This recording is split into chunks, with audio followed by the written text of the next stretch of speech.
আসসালামু আলাইকুম। আশা করি সকলেই ভালো আছেন। আজকে আলোচনার টপিক হচ্ছে আমাদের ফোনের ব্যাটারিতে কেন চার্জ থাকে না। আমরা যখন ফোন নতুন কিনি বা সেকেন্ড হ্যান্ড কিনি, কেনার 6 মাস, 1 বছর, 1.5 বছর, 2 বছর পর ফোনে চার্জ কেন থাকে না? অনেকেই আসে 1 বছর নতুন ফোন কিনেছে, 1 বছর পর, 1.5 বছর পর, 2 বছর পর আসে, ভাই চার্জ থাকে না, ব্যাটারিটা চেঞ্জ করে দেন। হ্যাঁ, সে আসে, আমরা ব্যাটারিটা চেঞ্জ করে দিই। এখন তাদের জানা উচিত যে ব্যাটারি তারা চেঞ্জ করতে আসছে কি কারণে, যে চার্জ থাকে না, এবং চার্জ থাকে না কি কারণে তাদের কিন্তু তা জানা নেই। তো ভিডিওটা শেষ পর্যন্ত দেখতে থাকেন। একটি ফোন চার্জ ব্যাকআপটা করে আপনার ব্যাটারি।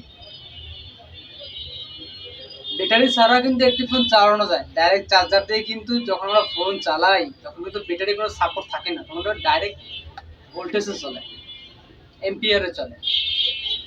এখন আমাদের ফোন যখন আমরা চার্জ খুলে ফেলি সাধারণ অবস্থায় থাকে, তখন ব্যাটারি সাপোর্ট দেয়।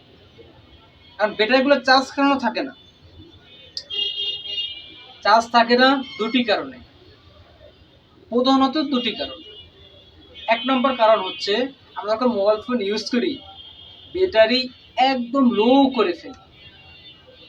আমার কথা মনে হয় বোঝাতে পারছি না। সেটা হচ্ছে ব্যাটারি চার্জ একদম লো করি, তারপর আমরা চার্জে বসাই। অনেকে আছে 5%, 2%, 3% এরকম চার্জে আসে, তারপর চার্জে লাগায়। আসলে না, উচিত ছিল 20% চার্জ শেষ হওয়ার মাত্রই ফোনটা চার্জে লাগানো। সাপোজ দেখেন, আপনার পেটে যদি ক্ষুধাকে যদি আপনি চাপিয়ে রাখেন, আপনার ক্ষুধা লাগছে, আপনি খাচ্ছেন না, আরো ক্ষুধা লাগছে, আপনি খাচ্ছেন না, আরো ক্ষুধা লাগছে, আপনি খাচ্ছেন না, একদম এত ক্ষুধা লাগছে যে আপনি এখন খাওয়া উপকর্ম, যে আমার খাওয়া লাগবে, এখন এখন খাচ্ছেন, মানে একদম শেষ পর্যায়ে খাচ্ছেন, তখন কিন্তু আপনার গ্যাস্ট্রিকের প্রবলেম হতে পারে, বিভিন্ন রকমের প্রবলেম হতে পারে। তদ্রুপ একটি ফোনের চার্জ একদম শেষ করে চার্জ দিলেও ফোনের লিথিয়ামে সমস্যা হয়ে থাকে। ফোনের ভিতরে ব্যাটারি থাকে না, সম্পূর্ণ ভিতরে থাকে লিথিয়াম, লিথিয়ামের সমস্যা হয়ে থাকে। এগুলো ফার্স্ট 1 নম্বর। চার্জ একদম কম করে চার্জ দেবেন না, 20% আওয়া মারতেই ফোনটা চার্জে লাগাবেন। দ্বিতীয়ত, এইটা ভুল হয় সবচেয়ে বেশি, 99% লোকে এইটা ভুল হয়। আপনি যখন খাবার খেতে বসেন, আপনার পেটের যদি পুরোপুরি 100% যদি খাবার খেয়ে ফেলেন, তখন আপনার বিভিন্ন রোগ হতে পারে। আপনার বমি বমি ভাব হতে পারে, আপনার বদ হজম হতে পারে, এবং এটা যদি কন্টিনিউ করতে থাকেন তখন কিন্তু পেটে বিভিন্ন রকমের অসুখ বা অসুবিধা দেখা দেয়। যদি আপনার পেটে 100% আপনি গাদায় গাদায় একটা গলা পর্যন্ত খাবার খান, তাহলে কিন্তু এগুলো কন্টিনিউ খেতে থাকেন মাসের পর মাস, তাহলে আপনার বিভিন্ন রকমের সমস্যা দেখা দিতে পারে। ডক্টর যারা আছেন তারা ভালো বুঝবেন এইসব বিষয়ে। সো আমরা যখন ফোন চার্জ দিই, ফোন চার্জে ক্ষেত্রে কিন্তু আমরা 100% দিই। যখন আমরা চার্জে বসাই পেট থেকে খালি, ব্যাটারির চার্জ থাকে একদম কম, আর যখন চার্জটা উঠে ফেলি তখন 100% একেবারে গলা পর্যন্ত চার্জ দিয়ে তারপর কিন্তু ফোনটা উঠাই। এটা হলো দ্বিতীয় নাম্বার ভুল।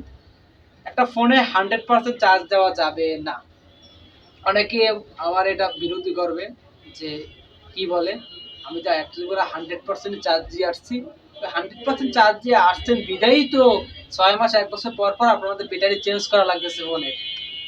সো ফোনের কত পার্সেন্ট? 90% চার্জ হয়েছে এনাফ। 95 পর্যন্ত থাকলেও হয়, 90% থাকলে এনাফ, ভালো। মানে গলার মধ্যে না খেয়ে অল্প খাওয়া ভালো, একটু খালি রাখা ভালো। তাহলে একটা ব্যাটারিতে কেন চার্জ থাকে না? দুটো কারণ, প্রধানত দুটি কারণ। 1 নাম্বার হচ্ছে ফোনে যখন চার্জ একদম লো পর্যায়ে চার্জ দেবো না, 20% আসে চার্জ দেবো। দ্বিতীয়ত, ফোনে ফুল 100% চার্জ দেবো না, 90%, 92, 93 এরকম চার্জ হলেই চার্জার থেকে চার্জ খুলে ফেলবো। তো ভিডিওটা ভালো লাগলে অবশ্যই লাইক কমেন্ট দিয়ে পাশে থাকবেন। ইনশাল্লাহ প্রতিনিয়ত এরকম সমস্যা কেন হয় ফোনের এই নিয়ে ভিডিও দেবো। সবার সাপোর্ট চাই। তো সবাই ভালো থাকবেন। আল্লাহ হাফেজ।